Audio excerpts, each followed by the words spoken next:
Log entry. Year 2086. Altitude 30,000 meters above Nevada. An extraterrestrial life form, identifying itself as a Simurian, has appeared, accompanied by a mothership known as Naunax, carrying nearly 50,000 of its competitors. They are seeking sanctuary as refugees. This is Jujutsu Kaisen Modulo. I am currently in rehab. I had knee surgery, where they put titanium plates in my bones, and then my legs started to turn purple. Michael Afton. And I'm a recovering JJK fan. I love JJK. I am a manga reader. I love to read, I love the art, I love the story, I love the characters, and I use it as inspiration for my own work. And since its finale, I've become an avid Kagurabachi head. More than some other time. However, we are back, baby! Mojuro, an official spin-off taking place decades after the ending of the original series. So without further ado, and a little bit of spoiler warning for the manga and season 3 of Jujutsu Kaisen, let's get into it. We open up on a page with a previous introduction. We see a guy with the horns similar to Sukuna's original design, sitting in a chair which looks strikingly like Hollow Wicked Basket. We also see two beings, one of which looks like Tengen and the other with 3 eyes, claiming that Earth has powers similar to theirs, in Japan known as Jujutsu sorcerers. Yuka Okotsu, age 6, is hanging out with her grandpa, and as we can see from the scars, this is Yuta. He gives his ring, his moment of Rika, to her as a protective charm to watch over her as she becomes a full-fledged sorcerer. She is of course overjoyed. Yuta's dead. We learn that Maki has passed away, and after that Yuta has seemed to have lost most of his energy. Honestly, I'm happy for them. They got to live out the rest of their years together, growing old with their family. Honestly, that's good, that's nice. I'm sucker for that. This also marks the start of a new era, leaving and remembering the old and going forward with these characters, and also ties the story of Jujutsu Kaisen Volume 0 to this new spin-off title. Very nice. Also, I'm glad so many people showed up for the service. We can say for sure how many personal relationship Yuta had towards the end of his life. What we do know that he became the seed of the Gojo clan after the 50% off deal on the previous one. We see what we can presume is Yuka's mother saying that she will no longer have the ring and that it's going to go to Tsuruki, which is Yuka's brother, as we now learn. Yuka demands the ring back as this memento of her grandpa Yuta. This becomes a source of motivation for Yuka to prove that she is worthy, that she is strong enough of deserving that ring. We switch to something that I can only describe as a gamer then. We see a dude gaming with a child who most likely from their conversations have just met. This is not a good look, but it gets worse. He argues with the child, but what's important is the Hunter x Hunter reference. Oh, when the chapter teaser drops by UN4V5S8BGSVK9XP, you know it's a good day. He asks the kid if he's bothered by the fact that he died in the game. The kid says nah, it's a game. Well, if it's normal, then he won't complain if it happens to him for real. These are sinister implications. Present day. Yuka 16, Tsurugi 17, on a mission as sorcerers. We see the guy from the start of the chapter, most likely an assistant manager or sorcerer, like Ichiji, but without the stress of dealing with Gojo. And I know this dude is getting some devious fanart. We love older graying men in this house, we love them. Reminds me of that one Pokemon trader. You know the one? Okay, in summary, Japanese citizens are still getting abducted as an energy source. He wants to send the 3 of them to investigate as local missing children cases have been rising. Here, we get introduced to our cutie patootie and the source of cope for the next lobotomy Kaisen saga, Marulu Valville Yelvori, or Maru. For us, the viewers, it's clear he's one of the extraterrestrial visitors, with the cover of being a foreign sorcerer. As it stands, he's a vehicle for us, the viewers, to get reintroduced to the basic facts. As an outsider, he is told about curse energy sorcerers. That's A+ on the writing. Of course, both Okutsus are being brass about having a noob on their team. Honestly, I like him. He's endearing. People are drawing him before the chapter came out, so we know we are eating good this year. We get a confirmation of Maru's extraterrestrial origin and the premise of his mission to see if Simurians can coexist with humans. Maru says he was ordered not to interfere with the mission, so he immediately gets left behind. But Yuka comes back, not because she cares, but so they don't look like bad guys. Usually, when we have the trope of an alien, we get someone being weird, not understanding social cues in like an exaggerated context, and that trope can be used in interesting ways, but I'm glad that this is a change of pace. So basically I like that he's new in town, but competent. Maru mentions that the Okutsus are similar in some ways. This will become relevant later. Yuka explains the ring and its importance to her. We get confirmation that the lady was in fact their mom. Maru asks if Tsuguri is that great. Yuka says that Usami, probably the guy from before, says that they're basically similar, the only difference being their age. Yuka complains about Tsurugi seems to be more like a show-off, thinking that he does not want to give the ring away to her, saying that he doesn't even have that many memories with Grandpa Yuta. Maru suggests they outshine Tsurugi on this mission. Yuka is like, oh, we shouldn't break the regulations. Oh, I'm not saying I'm not down though. Shit. Look at this cutie patootie. Look at this cutie patootie. So they go through the city. We see some futuristic tag of cool. We love that. They find a cursed guest on the road. Most likely a barrier technique for capturing people. Tsurugi appears, who came to the same conclusion and tells them to wait as he is going to get the curse through. Mako explained that he emphasizes with Yuka, as he has a twin who is most likely the person from the start of the chapter, and that they do not get along. Now, I saw people assume that he is evil. It could be that way the story could go, and I could see that happening. However, as some people have pointed out, the fact that they don't get along doesn't mean that he's evil. You can make the same point, siblings be like that, and also that they should stop maybe projecting. Valid, and also kinda funny. Man, I really like how Mako is the one with the most social sense. However, Yuka says that she does not care about her brother as long as she gets her ring back. I'm gonna say big doubt on this. They used police tape to seal off the area. Of course, Kid immediately gets yoinked. That's the official term, getting yoinked. Tsurugi, he says he's going to prove that he's stronger than Yuka. This, of course, takes Yuka off. So Tsurugi gets yoinked, but not his weapon, meaning anyone with too much cursed energy can't get yoinked. This confirms that he does not have cursed energy. A second Maki, whichever one is funnier in the moment, has hit the series. He can't keep getting away with it. Yuka starts to leave, but Mako stops her saying that they should act and that she's going to regret her inaction the most. That Tsurugi could change, their relationship could change, but not if she loses him. Now we get a really important panel about the Mako's ideals. If someone doesn't live up to his ideals, he's the one who gets hurt. He's the one who might get humiliated. It will hurt, but it's just pain. That you should live by your ideals and not give up. That he has not given up on his brother, and so shouldn't she. Basically, stand on business. Cringically, live the best way you want to live. How you want to live, how you want to laugh, it's up to you.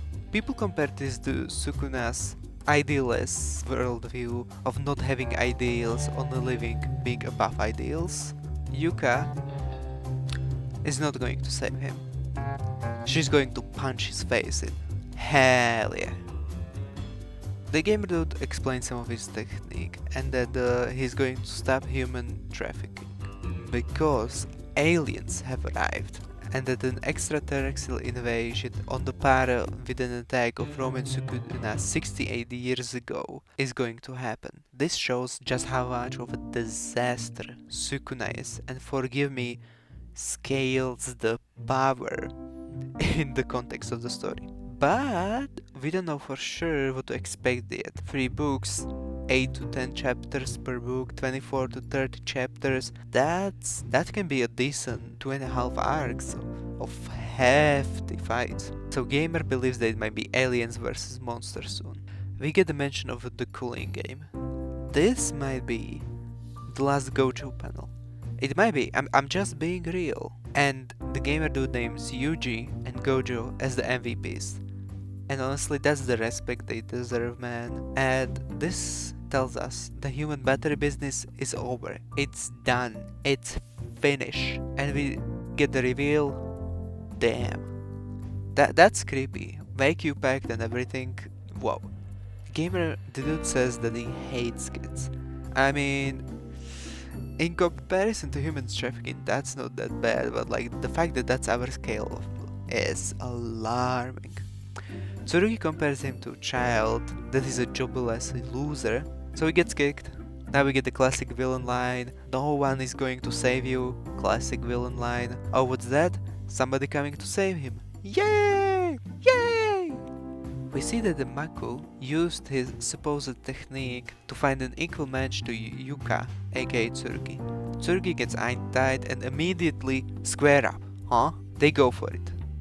And the Zenin look goes strong here. That hair, yeah, that's Maki's grandson for real. Okay, in this fight, it felt kind of off.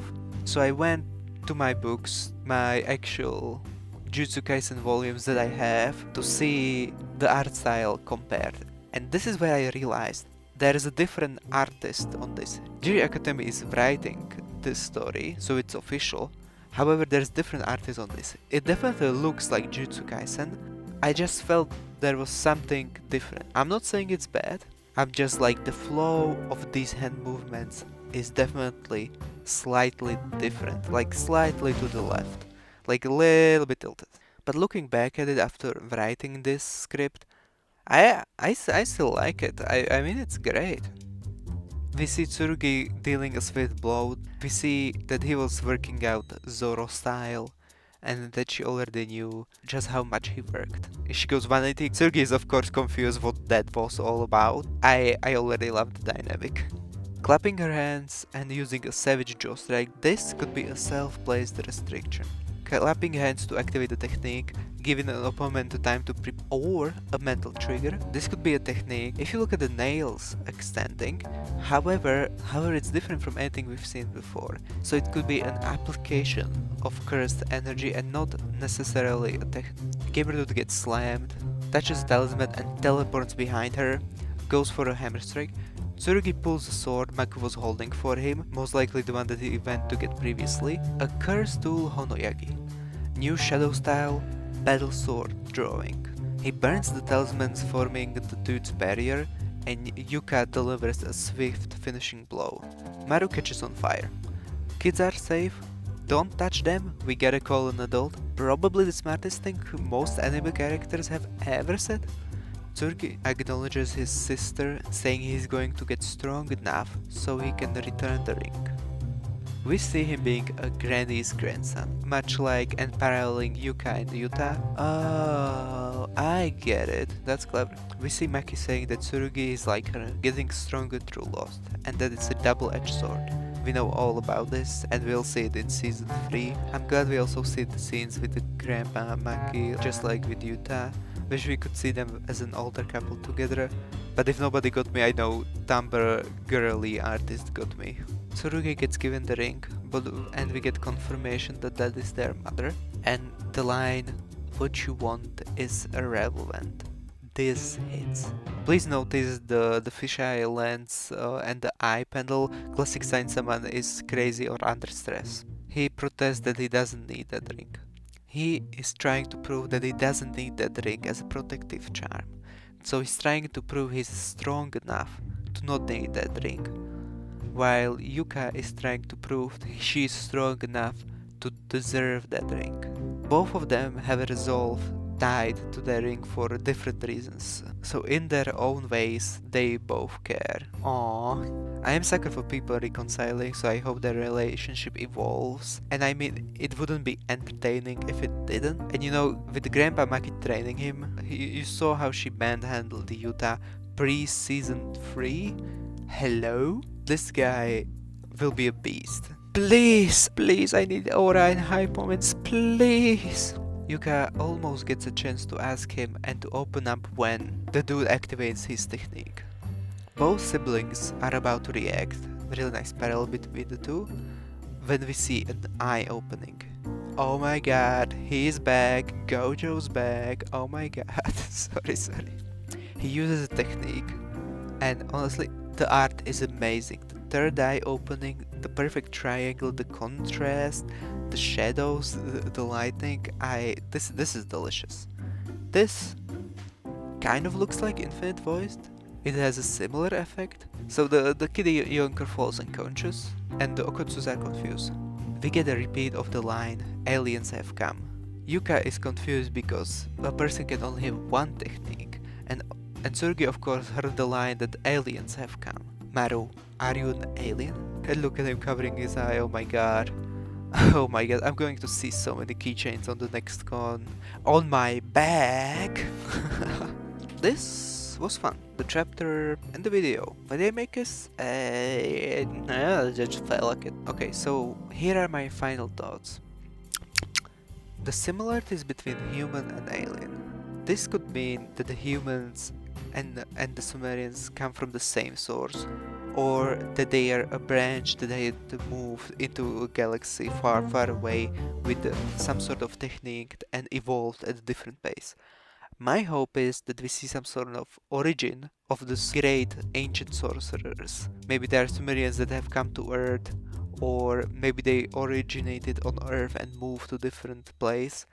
Are Jutsu sorcerers of alien origin? Are humans of alien origin? Are Sumerians of Earth origin? I saw people not exactly theorizing. I mean, he's not Sokona, he's not Gojo reincarnate. They have similarities.